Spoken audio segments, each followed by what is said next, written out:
So it's kind of a place where I feel valued, contributing to a society versus being in a place that makes me feel like I'm a drain on their society.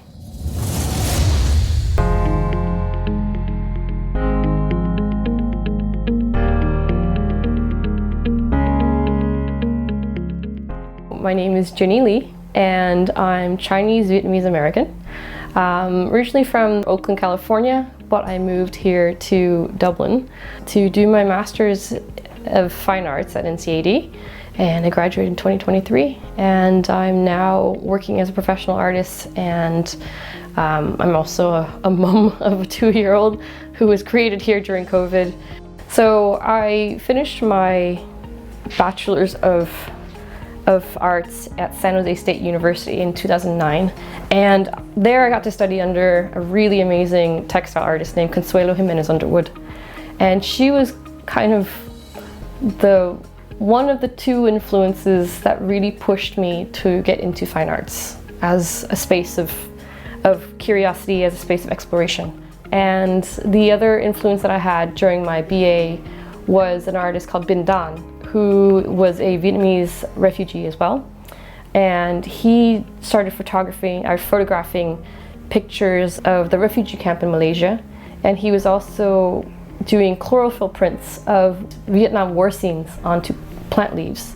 And so when I discovered that I could talk about the Vietnam War and my family as refugees, it kind of was an awe-inspiring moment where I realized this is actually pertinent, this is actually important to talk about, and it's actually something that needs to be talked about.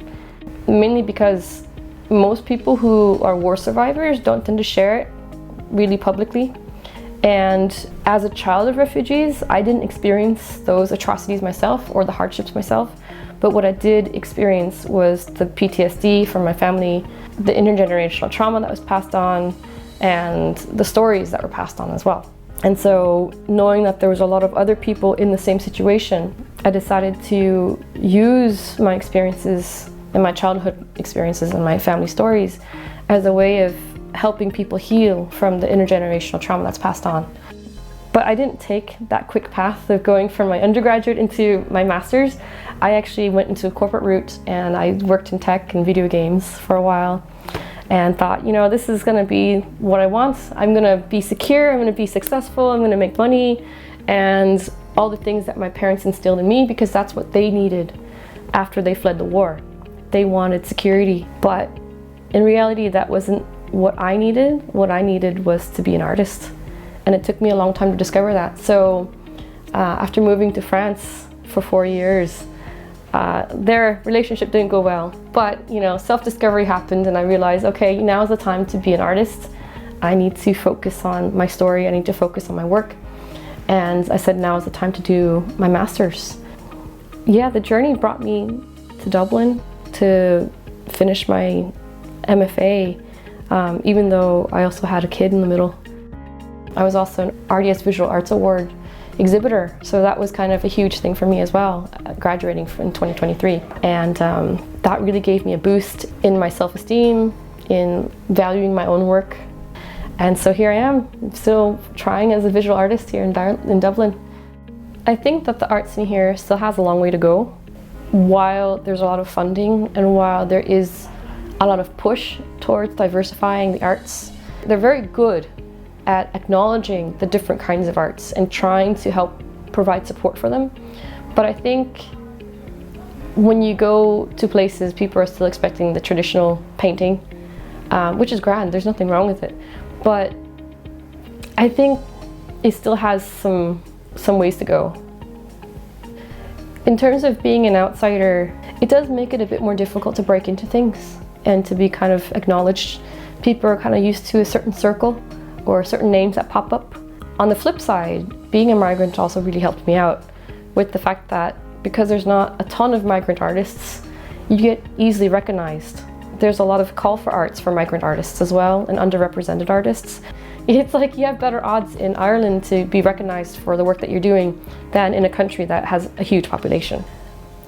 My experience here with being a migrant and being a minority who works hard, there has been a lot of support for me being here. There's been people who outwardly say, we're so glad you're here. We're so glad you're moving here. You should stay here. And in comparison to when I moved to France, people, when I tell them I'm here, they're like, oh, that's nice. You know, why are you here? But when I was here, even when I'm speaking at another artist panel, it's like I have someone saying, we're so glad to have stories like yours here in Ireland.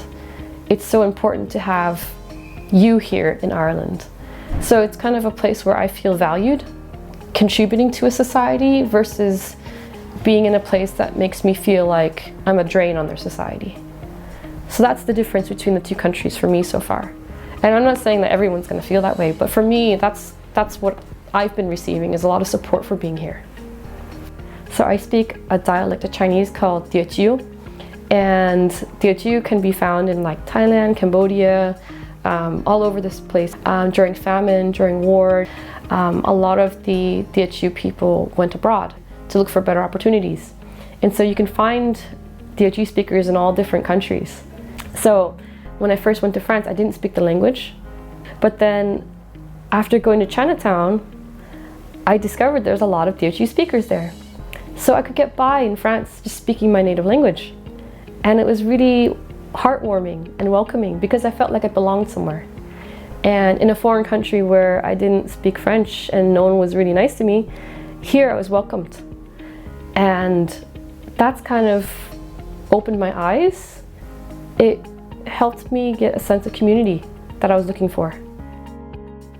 I think because of my background, I can fit into a lot of different places. But to belong somewhere, I think, is a deeper connection than that. It's a place where I can be myself. It's a place where I can feel like I'm welcomed. It's a place where I have a role to play. So belonging would mean that I'm contributing to something, that I'm a part of something. And I'm not trying to sound cheesy, but I do feel like I belong here in Ireland because I'm able to chat with people. I'm able to have a good, like, you know, a good back and forth repertoire, a verbal jousting for fun, you know. So to me, I feel like I belong here.